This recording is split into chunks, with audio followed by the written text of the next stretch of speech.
Brothers and sisters, సాన్రోస్ ministries తరపున 365 రోజుల్లో Bible అని ఈ ఫీచర్ ప్రజెంటేషన్కి మీ అందరికీ ఆహ్వానం.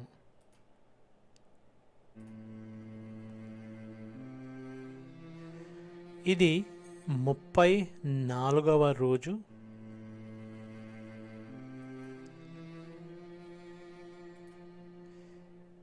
ఈరోజు వాక్య భాగము లేవియా కాండము 1, 2, 3, 4వ అధ్యాయం నుంచి.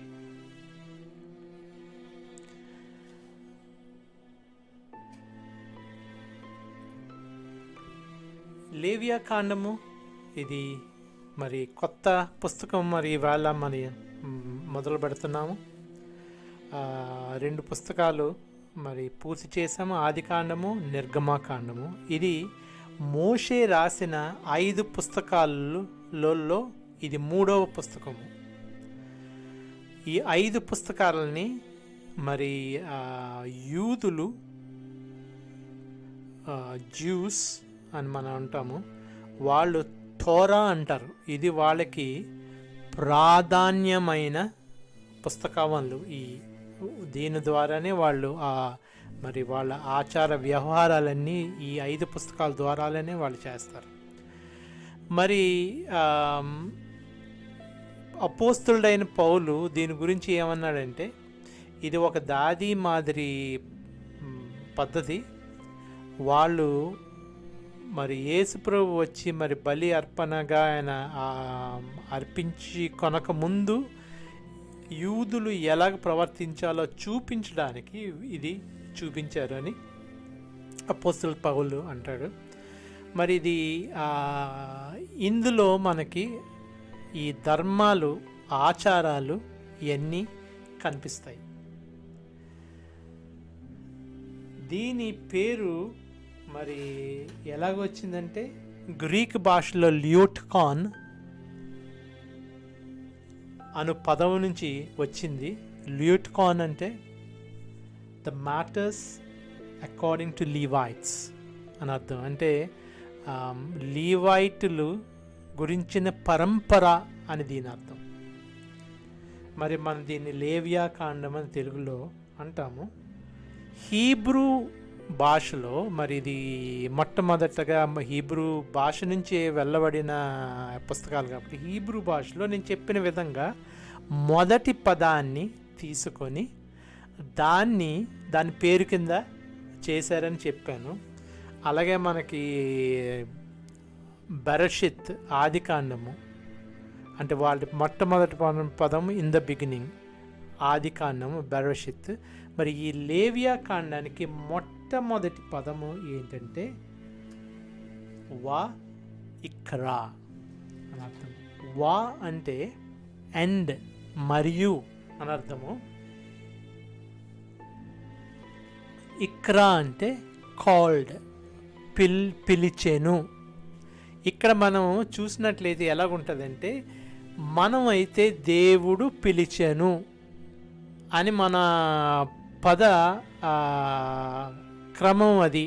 దేవుడు పిలిచాను, ముందు దేవుడు పెడతాం, తర్వాత పిలిచాను.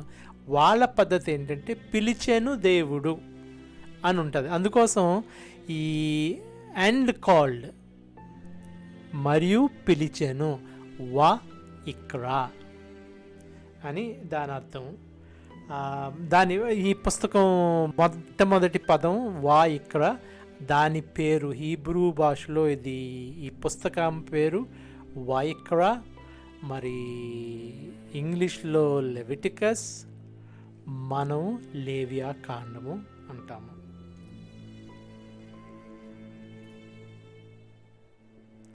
ఇక్కడ మనం చూసినట్లయితే యెహోవా మోషేని పిలిచి అంటే మరియు, మరి అసలు బైబిల్లో మరియు దేవుడు పిలిచెను అని ఉంటుంది.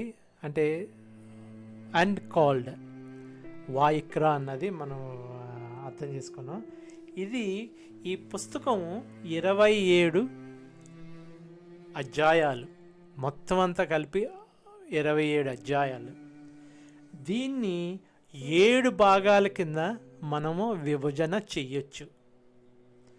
కాకపోతే ఇది మనం చూసినట్లయితే ఒక మిర్రర్ ఇమేజ్ కింద ఉంటుంది. అంటే కొద్దిగా తేడాలు ఉన్న అప్రాక్సిమేట్గా మొత్తం మనం చూసుకున్నట్టయితే ఒక మిర్రర్ ఇమేజ్ కనిపిస్తుంది మనకి. అంటే 1, 7 అంటే మిర్రర్ ఇమేజ్ చూసుకున్నాం అనుకోండి, 1, 2, 3 పక్కన పెట్టి 4 సగం చేస్తే ఇక్కడ మనకి 4 సగం, ఆ తర్వాత ఈ 1, 2, 3 మళ్ళీ ఇంకో ఇమేజ్లా కనిపిస్తే దాన్ని మిర్రర్ ఇమేజ్ అంటాం కదా.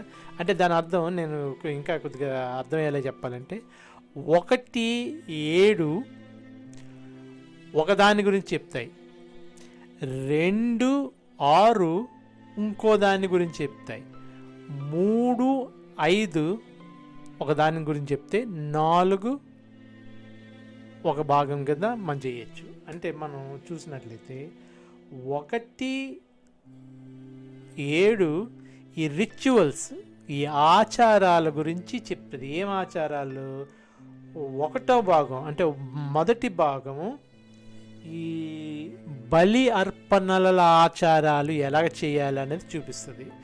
7వ భాగము మనకి పండగ, 7 పండగల ఆచారాలు ఎలా చేయాలి అని చూపిస్తుంది. అంటే మనకి మొదటి భాగం వచ్చి 1 నుంచి 7 అధ్యాయములు మొదటి భాగము, 7వ భాగము 23, 24, 25 అది 7వ భాగం. అంటే ఒక భాగం మొదటి భాగము అంటే 1 నుంచి 7 మనకి బలి అర్పణల ఆచారాలు కనిపిస్తాయి, 23, 24, 5 ఆచారాలు, ఈ పండుగ ఆచారాలు కనిపిస్తాయి. ఏంటి ఈ ఆచారాల గురించి 1, 7 ఒక భాగము, 7వ భాగం. అంటే 1, 7 అధ్యాయాలు కాదండి, మళ్ళీ భాగాలు అంటున్నాను కదా. మొదటి భాగము 7వ భాగము ఈ మిర్రర్ ఇమేజ్, ఈ ఆచారాల కింద కనిపిస్తాయి. రెండో భాగము మనకి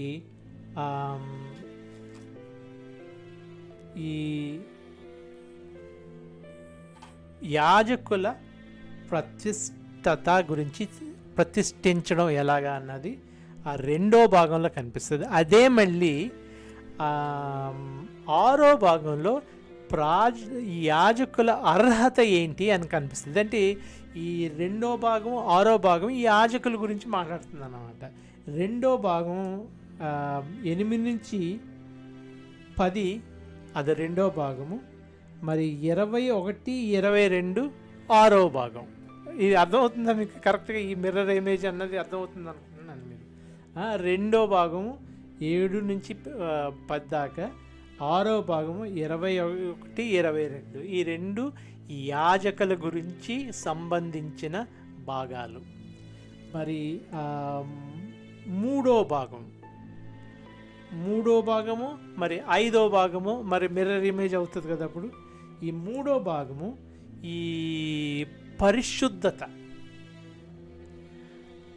మరి ఏదైనా మరి అంటుకుంటే అది అపవిత్రం అవుతుందని, ఈ కలేబారాలు ముట్టుకోకూడదని, ఆ తర్వాత మరి రక్త ప్రసవం ఉన్న స్త్రీలను ముట్టుకోకూడదని, ముట్టుకుంటే పరిశుద్ధత గురించి చెప్తుంది. అపరిశుద్ధమైన తర్వాత దాన్ని పరిశుద్ధం ఎలా చేసుకోవాలో దాని గురించి ఈ 3వ భాగం చెప్తుంది. అలాగే మన జీవితంలో ఈ మోరల్ ప్యూరిఫికేషన్ అంటే మనం చెయ్యకూడని పనులేంటో అది మరి 5వ భాగం చెప్తుంది. ఏంటంటే 3, 5 ఈ మన ఈ పరిశుద్ధత గురించిన అధ్యాయాలని భాగాలని మంచి అనుకోవచ్చు. 4వది అటోన్మెంట్, మన ప్రాయశ్చిత్తం ఎలా చేసుకోవాలో 4 మాట్లాడుతుంది. ఆఖరిగా మరి 26, 27 కంక్లూజన్, మోషే ఇచ్చిన కంక్లూజన్ గురించి చెప్తుంది. ఇది ఈ భాగం మీకు అర్థమైంది అనుకుంటున్నాను. నేను ఈ మిర్రర్ ఇమేజ్ నేను కన్ఫ్యూజ్ చేయలేదు అనుకుంటున్నాను.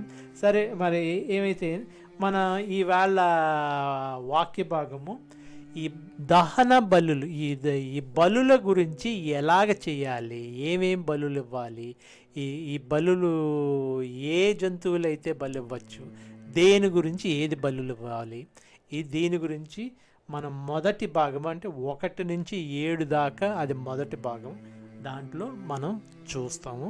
ఇవాళ వాక్య భాగం మనం చదువుకునేది 1 నుంచి 4 దాకా, 1, 2, 3, 4 అధ్యాయాలు మనం చదువుకుంటాం. మరి ఈ బలులు మనము 2 విధాలుగా విభజించవచ్చు. మొత్తం 5 బలుల గురించి ఇక్కడ చెప్పబడింది. ఒకటి మన పాప పరిహారార్థం గురించిన బలులు, మనం చేసిన తప్పుల గురించి మనం అర్పించవలసిన బలులు, అదొక మరి టైప్ ఆఫ్ బలులు అనుకుంటే అదొక బలులు. మరి దేవుడికి స్తోత్రంతో, దేవా నువ్వు నాకు ఇది ఇచ్చా కాబట్టి నేను నీకు ఇది అర్పిస్తున్నాను అని ఈ 2 బలులు మనం చూసుకోవచ్చు. ఒకటి స్తోత్రంతో కూడింది, ఒకటి మన పాపములు చేసిన దాన్ని బట్టి మనం చూస్తున్న బలులు. ఈ బలులన్నిటికీ రకరకాల బలులు, రకరకాల వివిధ విధాలుగా ఉన్న బలులు. కాకపోతే మనం అన్నిట్లోనూ ఒకటి చూస్తాం. మొట్టమొదటిది,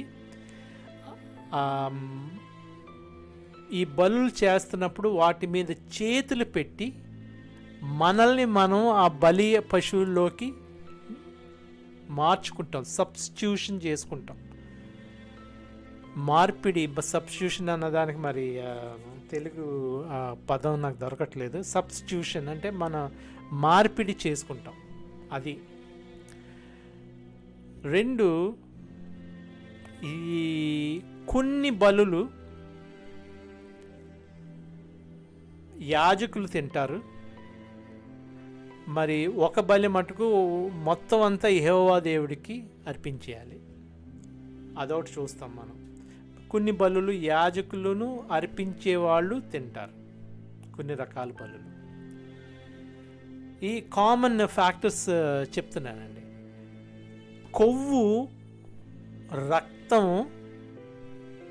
తినకూడదు. ఈ అర్పించేవాళ్ళు కానీ యాజకులు కానీ కొవ్వు కానీ రక్తం కానీ తినకూడదు. ఈ రక్తం అంతా ప్రోక్షించాలి. ఈ పక్కన ఈ దహన బలి పీఠము పక్కన దీన్ని ప్రోక్షించాలి.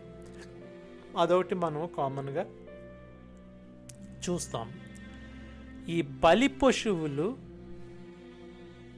గ్రేడింగ్ ఉన్నాయి ఇక్కడ. కోడెదూడ, మేక, గొర్రె, పౌరము,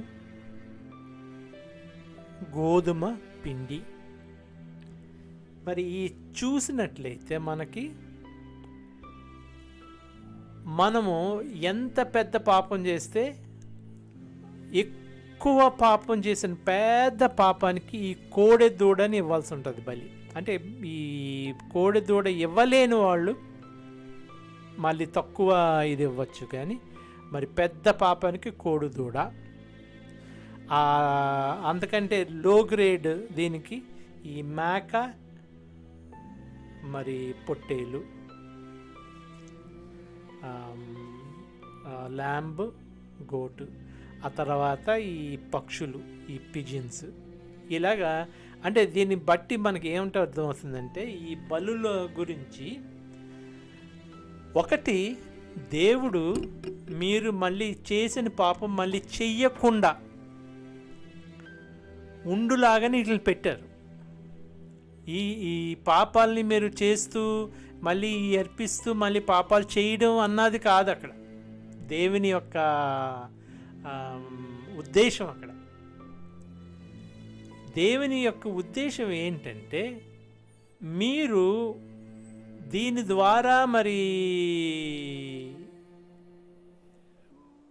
పెద్ద దూడనివ్వాల్సి వస్తుంది కాబట్టి మళ్ళీ ఇది చేయకుండా మీరు ఉంటారన్న ఒక ఉద్దేశంతో చేసింది. అందుకోసం ఈ పెద్ద పాపానికి పెద్ద బలి ఇవన్నీ మరి ఎకనామికల్గా కూడా మనకి లాసే మరి కదా. మరి దూడ అంటే మరి చాలా ధనంతో కూడిన ఇది. మరి ఇవన్నీ వాళ్ళు వాడుకుండే వస్తువులు, జంతువులు, ఇవి అవసరం వాటికి, వీటిని కోల్పోతున్నారు. అది వీళ్ళు డబ్బున్న వాళ్ళు బలులు ఇచ్చేసి డబ్బు లేని వాళ్ళు మరి ఇది చేయడం అన్నది యెహోవా యొక్క ఉద్దేశం కాదు. అందుకోసమే ఒక దగ్గర నాకు కావాల్సింది బలులు కాదు అన్నది వాళ్ళకి ఖచ్చితంగా చెప్తాడు దేవుడు. నేను ఇలా బలులు కాదురా నాకు కావాల్సింది, మీ విరిగి నలిగిన హృదయం, కాంట్రైట్ హార్ట్, మీరు మారు మనసు పొందిన హృదయం నాకు కావాలి. అందుకోసం ఈ పెట్టాను. కానీ వీళ్ళు ఈ తప్పు అర్థం చేసుకుంటూ ఒకసారి మనం బలులు ఇస్తే ఎన్ని పాపాలన్నా చేయొచ్చు అన్నట్టు మొదలయ్యింది. కాబట్టి దేవుడు తర్వాత చెప్పాడు, అది కాదు నాకు కావాల్సింది, మీరు ఎన్ని బలులు ఇచ్చినా కాదు, మీ హృదయం కావాలి, నాకు మీ మారిన హృదయం కావాలి. మరి అది పాత నిబంధనలో ఆ బలులు, ఈ కొత్త నిబంధనలో ఈ దేవుడే మనకి బలిగా అర్పించి మన పాపాలని మనం ప్రాయశ్చిత్తం, విడుదల, ఈ పాపం దగ్గర నుంచి మనకు విడుదల అనుగ్రహించారు. అప్పుడు ఇప్పుడు కూడా ఒకటే ఇది అడుగుతున్నారు దేవుడు, మీరు మరి దేవుని యందు విశ్వాసం ఉంచి మరి దేవుడు మీ పాపాల గురించి ఆ కృప చూపించి చేశారు. కాబట్టి మళ్ళీ మళ్ళీ మరి చేయడంలో దానికి అర్థం లేదు. అక్కడ మనం ఒకసారి మరి పాపక్షమాపణ పొందేశాం కాబట్టి మళ్ళీ మనం ఇంకా నరకానికి వెళ్ళే ప్రసక్తి లేదు. ఒకసారి పాపక్షమాపణ అన్నది కాదు అక్కడ దేవుడు చెప్తున్నది. దేవుడు మీ మారిన హృదయం కొలుతుంది. అప్పుడు కోరాడు, ఇప్పుడు కోరుతున్నాడు. అప్పుడు ఈ టెంపరీగా ఉన్న బలులు, మీ పాపాలను కప్పే బలులు, ఇప్పుడు పర్మనెంట్గా మీ బలులు యెహోవా మరణించడం, యేసుప్రభు మరణించడం ద్వారా మేము పూర్తిగా మీ పాప క్షమాపణ వచ్చింది. అందుకోసం పాప క్షమాపణ వచ్చిందని మళ్ళీ మళ్ళీ మీరు పాపాలు చేయకూడదు. అప్పుడు ఒకటే సిద్ధాంతం, ఇప్పుడు ఒకటే సిద్ధాంతం. మరి వెళ్దామా ఈ రకరకాల బలులు ఏంటి అన్నది చూద్దాం. మొట్టమొదటిది దహన బలి. ఈ దహన బలి మొత్తం అంతా దేవుడికి అర్పించేయాలి, ఏది మిగల్చకూడదు. యెహోవా మోషేని పిలిచి ప్రత్యక్ష గుడారం నుండి అతనితో ఇలా అన్నారు. ఆయన చూడండి, ఇక్కడ లోపల నుంచి పిలుస్తున్నారు. ఆయన మోషే లోపలికి వెళ్ళలేకపోయాడు. ఎందుకంటే మనం ఆఖరికి చూసినప్పుడు, నిర్గమకాండం ఆఖరి వచ్చిన చూసినప్పుడు యెహోవా మహిమ గుడారాన్ని కమ్మింది, మోషే కూడా లోపలికి వెళ్ళలేకపోయాడు ఆ మహిమ గురించి అని ఉంది. అందుకోసం దేవుడు గుడారంలోంచి పిలుస్తున్నారు. నువ్వు ఇశ్రాయేల్ ప్రజలతో మాట్లాడి ఇలా చెప్పు, మీలో ఎవరైనా యెహోవాకు అర్పణ తేవాలంటే దాన్ని తన పశువుల్లో నుండి కానీ మేకల గొర్రెల మందల్లో నుండి కానీ తీసుకురావాలి. ఒకవేళ అతడు దహన బలిగా పశువుల్లో నుండి ఒక దాన్ని అర్పించాలనుకుంటే లోపం లేని మగ పశువుని తీసుకురావాలి. ఇది మర్చిపోయానండి, ఇది ఒకటి చెప్పడం. ఈ బలుల్లో మన కామన్ ఫీచర్స్ చెప్పుకున్నాం కదా, లోపం లేనిది ఉండాలి. అదొక మొత్తం అన్ని జంతువుల్లోనూ మనకి కనిపించే ఇది ఏంటంటే అది లోపం ఉండకూడదు. నుండి దాన్ని అర్పించాలంటే లోపం లేని మగ పశువుని తీసుకురావాలి. యెహోవా సమక్షంలో అది అంగీకారం పొందాలంటే దాన్ని ప్రత్యక్ష గుడారం ద్వారం దగ్గర అర్పించాలి. దహన బలిగా అర్పించే పశువు తల మీద అతడు తన చెయ్యి ఉంచాలి. అతనికి ప్రాయశ్చిత్తం కలగడానికి అతని పక్షంగా అది ఆమోదం పొందుతుంది. దాని బదులు ఇది ఆమోదం పొందుతుంది అతనికి ప్రాయశ్చిత్తం కలగడానికి.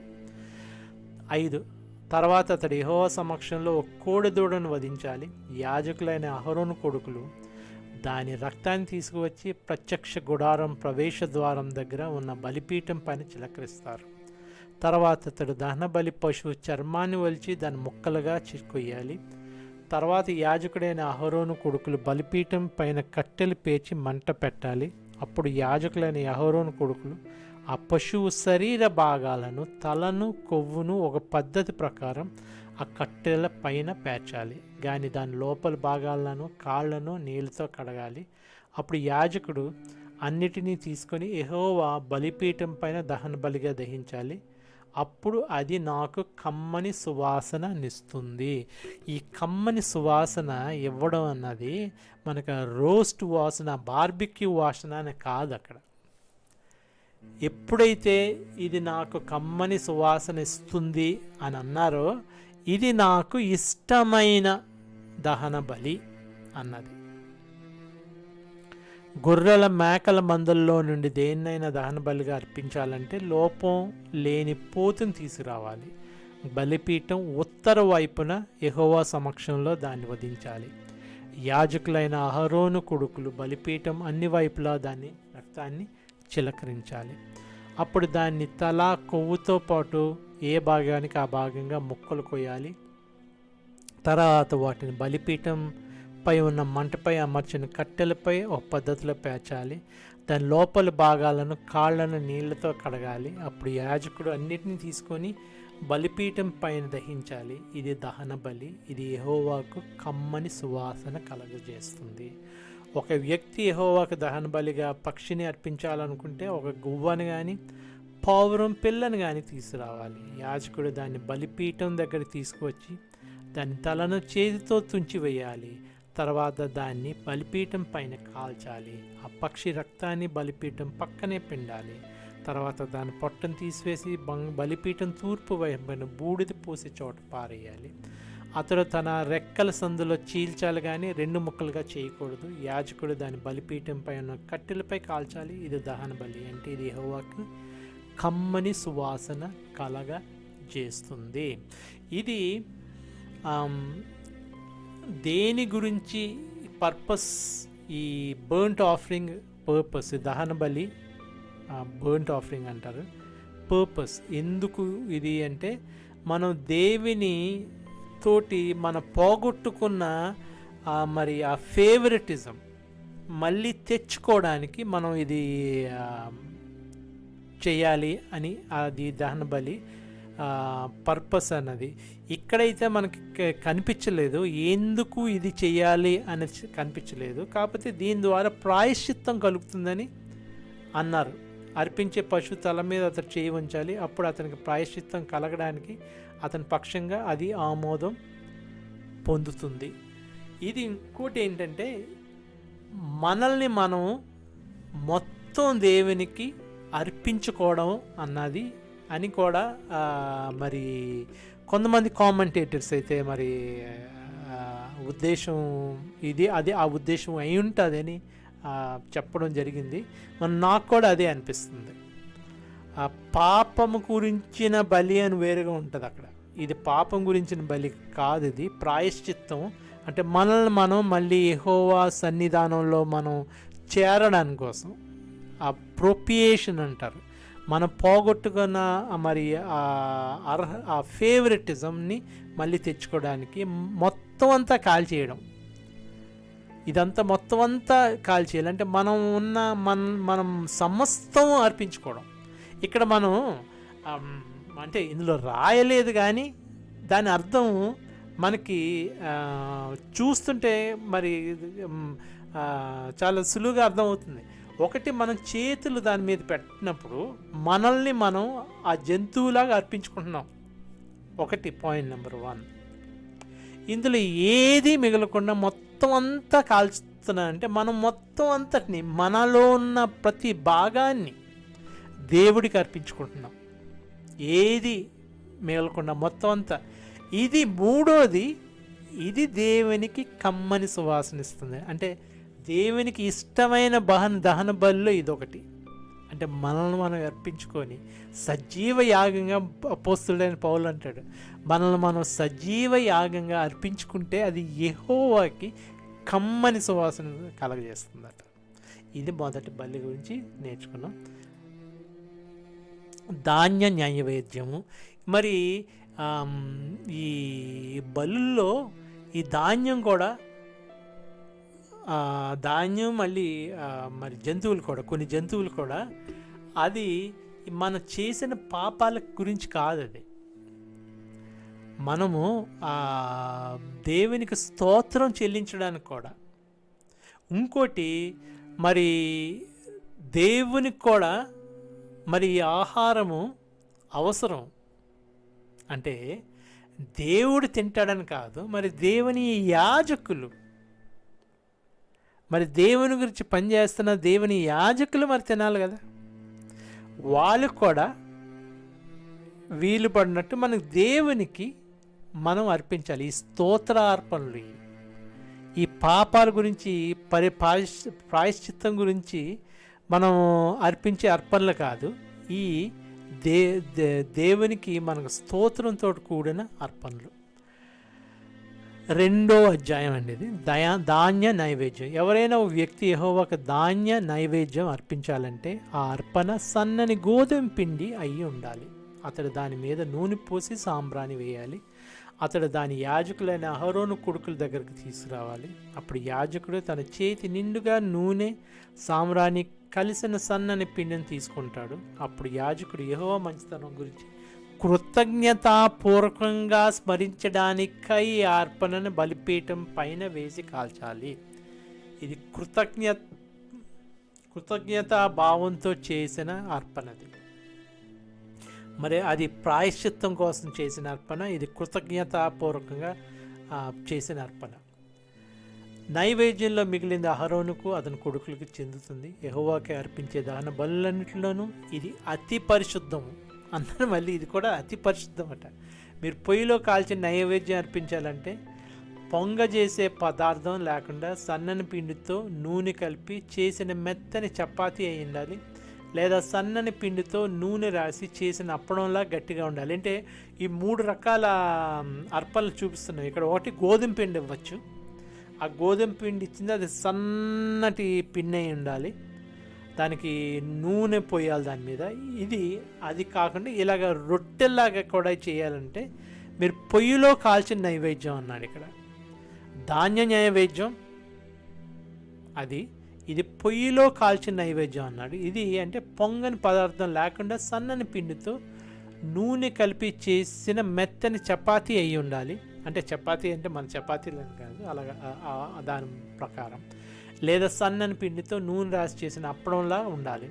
ఒకవేళ నీ అర్పణ పెనం మీద కాల్చిన నైవేద్యం అయితే అది పొంగ చేసే పదార్థం లేకుండా సన్నని పిండితో నూనె రాసి చేసినదై ఉండాలి. అది నైవేద్యం కాబట్టి దాన్ని నువ్వు ముక్కలు చేసి వాటిపైన నూనె పోయాలి. ఒకవేళ నీ నైవేద్యం వంట పాత్రలో వండినదైతే దాన్ని సన్నని పిండి నూనె కలిపి తయారు చేయాలి.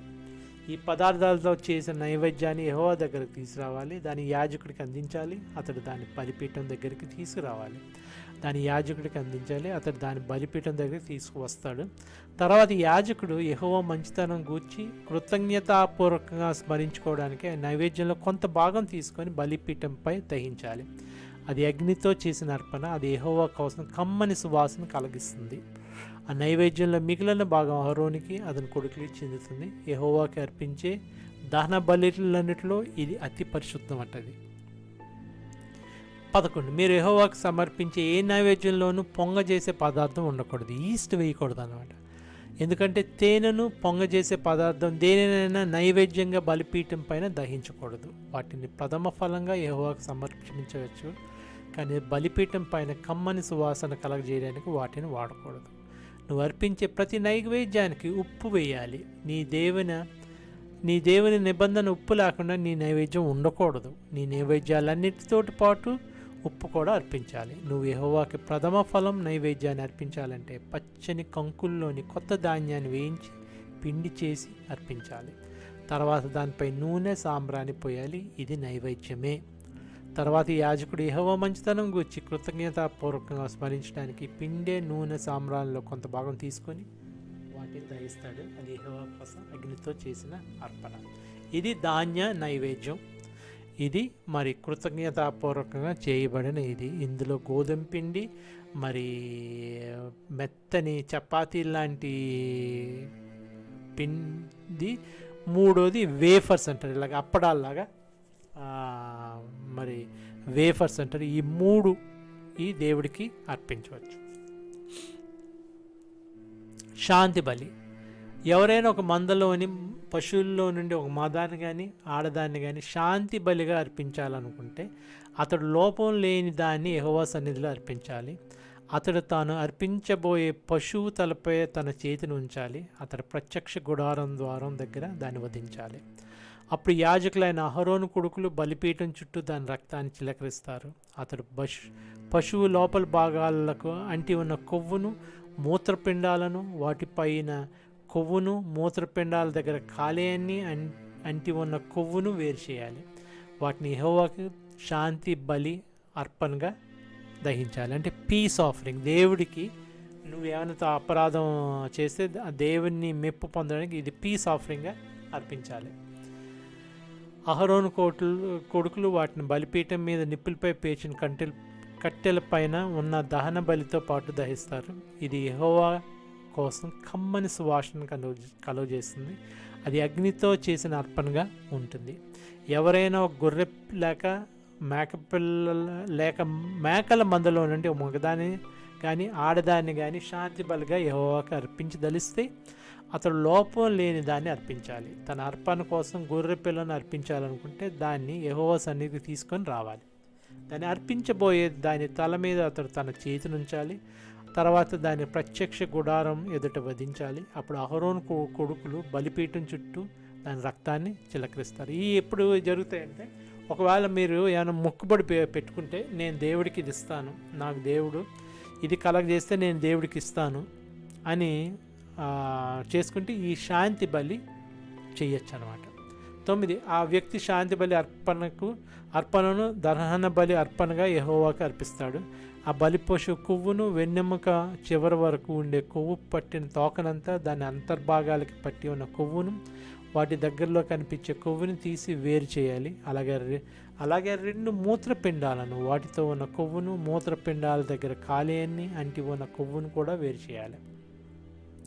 వీటన్నిటినీ యాజకుడు బలిపీఠం పైన ఆహారంగా కాలుస్తాడు. ఇది యెహోవాకి అర్పించే దహన బలి.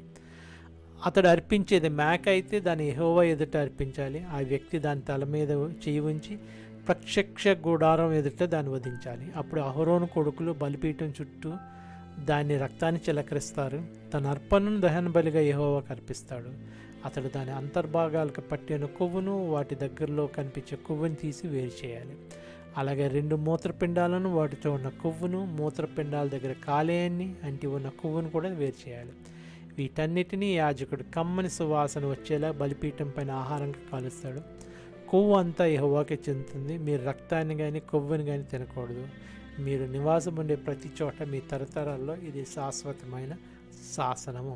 ఇది శాంతి బలి ముగ్గురికి చెందుతుంది. 1 యెహోవాకి చెందుతుంది, 2 యాజకులకి, 3 అర్పించే వాళ్ళకి కూడా ఈ శాంతి బలి కొంత భాగము ఈ అర్పించే వాళ్ళకి కూడా దొరుకుతుంది. ఇక్కడ మనం చూస్తుంది ఎలాగ చేయాలి, ఏ విధంగా చేయాలి అని చూపిస్తారు. తర్వాత మనకి 6-7లో మరి దేని గురించి ఏది చేయాలి అన్నది మనం చూస్తాం. ఇక్కడ మనం 3 బలులు చూసాం అప్పుడే. 1 దహన బలి అన్నాము, తర్వాత 2 ధాన్య నైవేద్యం, 3 శాంతి బలి. ఇది పాపం కోసం బలి. మీరు ఈ 3 బలులు, మొదటి 3 బలులు చూసినట్లయితే ఇది యెహోవా దేవునికి కమ్మని సువాసన కలగజేసే బలులు అని ఉంటుంది. ఈ బలులు అది ఉండదు. చూడండి, ఒక్కసారి మీరు గమనించండి. నేను చదువుతుంటాను, చదివేయడం అంతా అయిపోయిన తర్వాత మీరు గమనించండి, ఎక్కడైనా మాట ఉందేమో. ఇది కమ్మని సువాసన కలగజేసే బలి అనేది ఆ 3టికి మనం రాసింది కదా. మరి కమ్మని సువాసన, ఈ పాపం కోసం బలి. ఇది 4 తరగతుల వ్యక్తులు ఏమేం పాపాలు చేస్తే వారు అర్పించేది. 1 రాజులు, 2 నాయకులు, 3 ప్రజలు, 4 ఇండివిజువల్గా ఎవరైనా. ఈ 4 మనం వాళ్ళు చేసిన పాపాలకి ఏమేమి అర్పించాలి.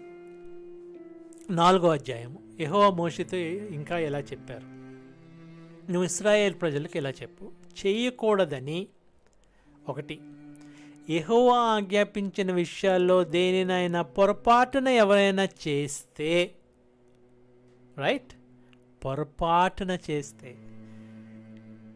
మనం బలి అర్పించవచ్చు కదా అని మళ్ళీ మళ్ళీ చేస్తే దీనికి చెల్లదండి. ఇది పొరపాటున ఎవరైనా చేస్తే మీరు ఇలా చేయండి. పొరపాటున చేసిన పాపాల గురించి ఏది నేరం ప్రజలపైకి వచ్చేలా ఒకవేళ అభిషేకం పొందిన యాజకుడే అలాంటి పాపం చేస్తే, మొట్టమొదటిగా యాజకుడు పాపం చేస్తే ఏం చేయాలి అన్నది చూపిస్తున్నారు. అతడు తన పాపం కోసం బలిగా లోపం లేని కోడె దూడను యెహోవాకు అర్పించాలి. కోడె దూడ అంటే అతి వెల అయిన అర్పణ, అంటే ఇది చాలా పెద్ద ఎత్తున అర్పణ అన్నమాట. ఇది కోడె దూడ యెహోవాకు అర్పించాలి. అతడు ఆ కోడె దూడను ప్రత్యక్ష గుడారపు ద్వారం దగ్గర యెహోవా సమక్షంలోకి తీసుకురావాలి. ఆ కోడె తలపైన తన చెయ్యి ఉంచి తర్వాత యెహోవా ఎదుట దాన్ని వధించాలి. అభిషేకం పొందిన యాజకుడు ఆ కోడె రక్తం కొంచెం ప్రత్యక్ష గుడారానికి తీసుకురావాలి.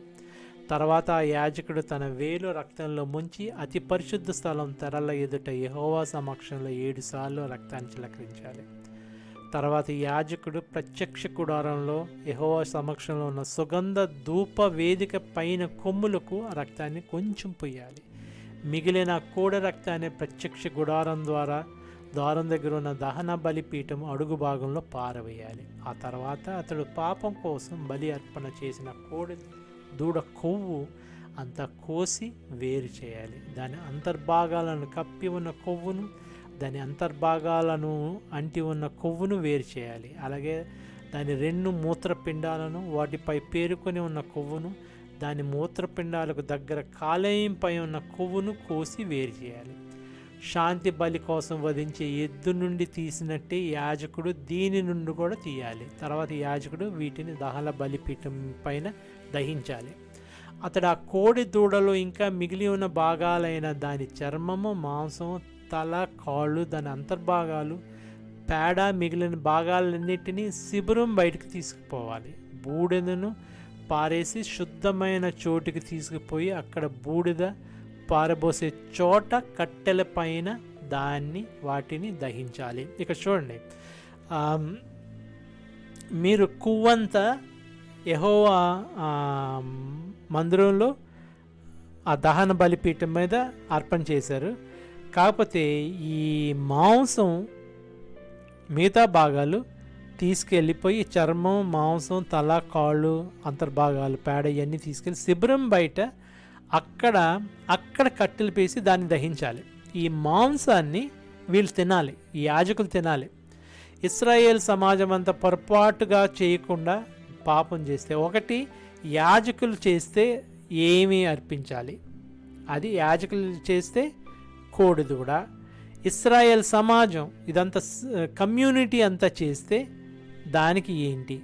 ఇశ్రాయేల్ సమాజం అంతా పొరపాటుగా తెలియకుండా పాపం చేస్తే, చెయ్యకూడదని యెహోవా ఆజ్ఞాపించిన వాటిని అవగాహన లేకుండా చేసి దోషులైతే, పొరపాటున అన్న చూడండి ఇక్కడ మళ్ళీ, తర్వాత వారు చేసిన పాపం వారికి తెలిసినప్పుడు సమాజం ఒక కోడి దూడను పాపం కోసం బలిగా అర్పించాలి. దాని ప్రత్యక్ష గుడారం ద్వారా దగ్గరికి తీసుకురావాలి. ఇది కూడా కోడి దూడ. సమాజానికి పెద్దలుగా ఉన్నవాళ్ళు యెహోవా సమక్షంలో దాని తలపై తమ చేతులు ఉంచాలి. తర్వాత యెహోవా సన్నిధిలో దాన్ని వధించాలి. అప్పుడు అభిషేకం పొందిన యాజకుడు ఆ కోడి రక్తంలో కొంత ప్రత్యక్ష గుడారానికి తీసుకురావాలి. తర్వాత యాజకుడు ఆ రక్తంలో తన వేలును ముంచి తెరలో ఎదుట యెహోవా సమక్షంలో 7 సార్లు చిలకరించాలి. తర్వాత యాజకుడు ప్రత్యక్ష గుడారంలో యెహోవా సమక్షంలో ఉన్న సుగంధ ధూప వేదిక పైన కొమ్ములకు రక్తాన్ని కొంచెం పోయాలి. మిగిలిన కోడి రక్తాన్ని ప్రత్యక్ష గుడారం ద్వారం దగ్గర ఉన్న దహన బలిపీఠం అడుగు భాగంలో కుమ్మరించాలి. ఇది చూడండి, ఇక్కడ ఈ రక్తం ఈ బలిపీఠం అడుగు భాగంలో పోయాలి. ఇది మన యేసు ప్రభువు మనకి అలాగే మన పాపం కోసం బలి అర్పించినప్పుడు ఆయన రక్తం అంతా మరి ఈ క్రాస్ ఆ సిలువ మరి అది బలిపీఠం అని అంటాం. ఆ శిలువ మీద ఈయన మరి మరణం పొంది రక్తం అంతా ఆ కింద బలిపీఠం అడుగు భాగంలో పడిపోయిందంట, ఇలా కిందంతా పడిపోయింది. ఆ తర్వాత దాని కొవ్వు అంతటినీ తీసి దాన బలిపీఠం పైన దహించాలి. ఈ విధంగా అతడు ఆ కోడికి చేయాలి. పాపం కోసం బలి ఇచ్చే పశువుకు చేసినట్లే దీనికి చేయాలి. ఇలా యాజకుడు ప్రజల కోసం పరిహారం చేసినప్పుడు వారికి క్షమాపణ కలుగుతుంది. ఇది పాప క్షమాపణ గురించిన మరి అర్పణ. ఇది అక్కడ ప్రాయశ్చిత్తం, ఇక్కడ పాప క్షమాపణ. మరి పాప క్షమాపణ కలుగుతుంది అంటే పాపాలని కప్పివేయబడతాయి, పాపాలను తీయవేయబడేది ఒక్క యేసు ప్రభు బలి ద్వారానే తీయవేయబడతాయి. ఇది కప్పివేయబడతాయి. ఆ కోడిని శిబిరం బయటకు తీసుకుని వెళ్ళి మొదటి కోడిని దహించినట్టేగానే దీన్ని దహించాలి. ఇది సమాజ పాపం కోసం చేసే బలి అర్పణ. ఒకటి యాజకులు చేస్తే బలి అర్పణ కోడిదూడ, ఇది సమాజం చేస్తే ఏంటంటే గోడుదూడ. ఒక అధికారి పాపం చేయాలనే ఉద్దేశం లేకుండా, ఇది అధికారి లేకుండా చేయకూడదని యెహోవా ఆజ్ఞాపించిన వాటిని పాపం చేయాలని కాకుండా పొరపాటును చేస్తే, చెయ్యాలని కాకుండా పొరపాటున, అది కూడా చూడండి ఇక్కడ మనకు కావాలని చేసిన పాపాలకి ప్రాయశ్చిత్తం లేదు. మనం పొరపాటున చేసిన పాపం చేస్తే దోషి అవుతాడు. తర్వాత తాను చేసిన పాపం అతనికి తెలిస్తే అప్పుడు అతడు ఒక మగ మేకని తన అర్పణగా తీసుకురావాలి. అది లోపం లేనిదిగా ఉండాలి. అతడు ఆ మేక తలపై చెయ్యి ఉంచి దాన్ని యెహోవా సమక్షంలో దహన బలి అర్పించే చోట వధించాలి. ఇది పాపం కోసం చేసే బలి. పాపం కోసం వధించిన దాని రక్తాన్ని యాజకుడు వేలితో తీసుకొని దహన బలిపీఠం పైన కొమ్ములకు పొయ్యాలి. మిగిలిన రక్తాన్ని దహన బలిపీఠం అడుగు భాగంలో పొయ్యాలి. దాని కొవ్వునంతా వేదిక పైన దహించాలి. శాంతి బలికి అర్పించిన పశువు కొవ్వును చేసినట్టుగానే చేయాలి. ఇలాగ యాజకుడు అధికారి పాపం విషయంలో పరిహారం చేయాలి. అప్పుడు ఆ అధికారికి క్షమాపణ కలుగుతుంది. సామాన్య ప్రజల్లో ఇక్కడ 3 నేను ముందు రాజులు అన్నాను, పొరపాటున క్షమించండి. అది యాజకులు చేస్తే, సమాజం చేస్తే, అధికారి చేస్తే, ఇప్పుడు సామాన్య ప్రజలు ఎవరైనా చేస్తే దీనికి ఏంటి? సామాన్య ప్రజలు ఎవరైనా ఒకరు పాపం చేయాలనే ఉద్దేశం లేకుండా చేయకూడని, తను యెహోవా ఆజ్ఞాపించిన వాటిని పాపం చేయాలని కాకుండా పొరపాటున చేస్తే దోషి అవుతాడు. తర్వాత తాను చేసిన పాపం అతనికి తెలిస్తే అప్పుడు అతడు ఒక ఆడ మేకను, ఇక్కడ చూడండి ఈ పై 3 కోడెదూడ అని ఇవ్వాలి.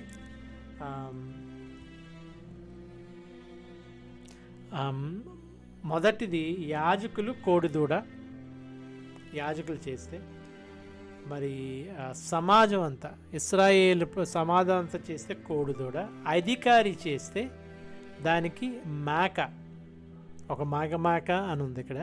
తర్వాత సామాన్యుడు చేస్తే వాడి అర్హత ప్రకారం మేక, ఒక ఆడమేక. తర్వాత తాను చేసిన పాపం అతనికి తెలిస్తే అతడు ఒక ఆడమేకను బలి అర్పణగా తీసుకొని రావాలి. ఆ మేకం లోపం లేనిదై ఉండాలి. పాపం కోసం బలి కాబోయే పశువు తలపైన అతడు తన చేతులుంచాలి. తర్వాత దాన్ని దహన బలి అర్పించే చోట వధించాలి. దాని రక్తాన్ని యాజకుడు వేలితో తీసుకొని దహన బలిపీఠం పైన కొమ్ములకు పూయాలి. మిగిలిన రక్తాన్ని దహన బలిపీఠం అడుగు భాగంలో పారవేయాలి. తర్వాత శాంతి బలి పశువు కొవ్వును వేరు చేసినట్టే దీని కొవ్వును అంతా తీయాలి. యాజకుడు ఆ కొవ్వును యెహోవా కమ్మని సువాసనగా బలిపీఠంపై దహించాలి. ఈ విధంగా యాజకుడు ఆ వ్యక్తి కోసం పరిహారం చేస్తాడు. అప్పుడు ఆ వ్యక్తికి క్షమాపణ కలుగుతుంది. ఎవరైనా ఓ వ్యక్తి పాపం కోసం బలి అర్పణగా లోపం లేని ఒక ఆడగుర్రం తీసుకుని రావాలి. అతడు పాపం కోసం బలి అర్పణ కాబోయే దాని తలపై తన చెయ్యి ఉంచాలి. తర్వాత దాన్ని దహన బలి అర్పించే చోట వధించాలి. అప్పుడు దాని రక్తాన్ని యాజకుడు వేలితో తీసుకుని దహన బలిపీఠం పైన కొమ్ములకు పూయాలి. మిగిలిన రక్తాన్ని దహన బలిపీఠం అడుగు భాగంలో పూయాలి. తర్వాత శాంతి బలి పశువు కొవ్వును వేరు చేసినట్టే దీని కొవ్వు అంతా తీయాలి. యాజకుడు యెహోవాకు దహన బలి అర్పించే చోట బలిపీఠం పైన దాన్ని దహించాలి. ఈ విధంగా యాజకుడు ఆ వ్యక్తి పాపం కోసం పరిహారం చేస్తాడు. అప్పుడు ఆ వ్యక్తికి క్షమాపణ కలుగుతుంది. ఇది యెహోవాకి ఆ, సువాసన కలిగించే, కమ్మని సువాసన కలిగించే ఇది అని లేదు అక్కడ.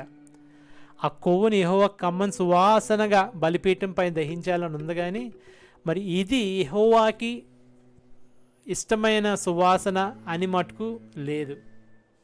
దీనికి దానికి తేడా చూద్దాం ఒకసారి. ఆమ్,